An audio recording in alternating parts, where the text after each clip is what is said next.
This is a Fox News alert. The Senate preparing to vote on Judge Kavanaugh following the FBI's latest report. But with a number of key senators still undecided, will Republicans ultimately have the votes? All right, here to weigh in is the man of the hour. He's the chairman of the Senate Judiciary Committee. He's been front and center through this entire process, Chuck Grassley. Senator, first off, today, we're expected to have the vote at about 11 o'clock. Do you know already how it's going to go? Our leader said yesterday this is one of the few times in the United States Senate we won't know how it's going to go until everybody's cast their vote. Senator, sorry, go ahead. So we don't, as of now, I don't really know, and I don't know whether anybody else does. So, Senator, are you talking about the final vote or the cloture vote? Because the cloture vote, will that likely pass? Because that's not the final vote, and then the one that's up for grabs is the big one. I think you're going to find both votes about the same for everybody. Senator, how do we not know how Jeff Flake and Susan Collins, Murkowski, and Manchin are going to vote? I know that I just don't understand why they're not saying, are they just waiting to the very end because they don't want to be swayed by their voters? But what more information do they need? We've already got the FBI report. Why don't we know how they're going to vote? Because they're very personal, very quiet about it, and I think that they want legitimately. I found myself in the same position. You want to make sure before you make a final decision, you want your constituents to know that you're very thoughtful about it, and what might come up new, they're going to wait till the last minute. I've been in that same position, so I'm not going to hold it against them for not announcing ahead of time. Yeah, so we'll see where that goes. Murkowski wants to go back and see more. She didn't feel as though she had enough time, and so does Manchin, I think. When you look at this, the Democrats are lined up almost in unison outside Manchin and saying that this is a sham.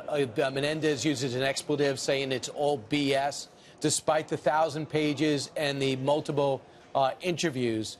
Are you surprised that the people that demanded 1 week for an evaluation last week are saying it's not enough this week?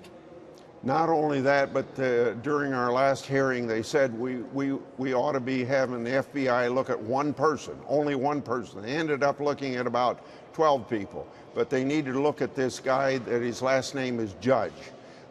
They went way beyond that. They aren't satisfied. They're always moving the goalposts. But I think you got to go back to July the 10th, when Schumer said he's going to do anything under the sun to defeat this nomination.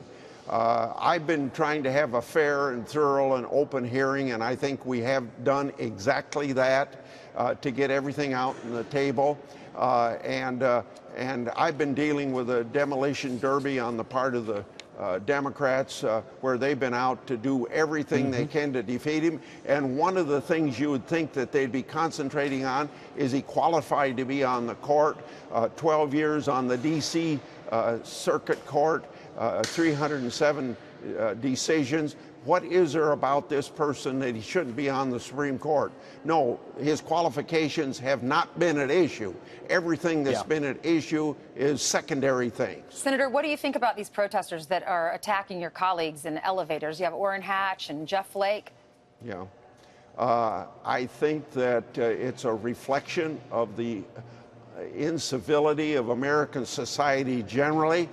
And I think it's also evidence that people will go to any length when they're encouraged by people on Capitol Hill, like one congresswoman saying, confront them in the restaurants. Go up, and another senator saying, get in their face. We as senators ought to be setting examples for civility, not encouraging incivility. You've heard about the resistance since November 2016. You're seeing the resistance headquarters right here on Capitol Hill, all among Democrats. Would any of your Democratic colleagues admit that? Any privately, do you say, we've gone too far, the heat is up too high? This never happened to Elena Kagan and Sonia Sotomayor in the hallways. What is it about this moment and the folks on the left that's allowing this to happen? Well, don't forget, there are some people on the right that get overly ambitious and vicious as well. We here on Capitol Hill have to set an example for civility. Right. Senator, Chairman, we understand that Leland Kaiser, the former friend of Dr. Ford, felt pressure to revisit her denial and of knowing about the alleged assault back in 10th grade. How do you feel about her saying that she feels pressured by Democrats to change her story? There is evidence, I can't speak about it because it's in the FBI report, but there's evidence about other people that have been questioned that they were led into it as well. So this is another example of headquarters for the resistance being right here on Capitol Hill. And you do believe that there's a problem with the Dr. Ford's collaboration with the Democratic Party? What paperwork do you want to see that you haven't seen yet? What do you need to see in terms of the communication?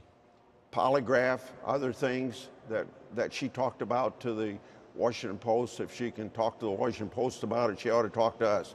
But let's get back to the legitimacy of Ford coming forward. If she was assaulted, I believe she was assaulted.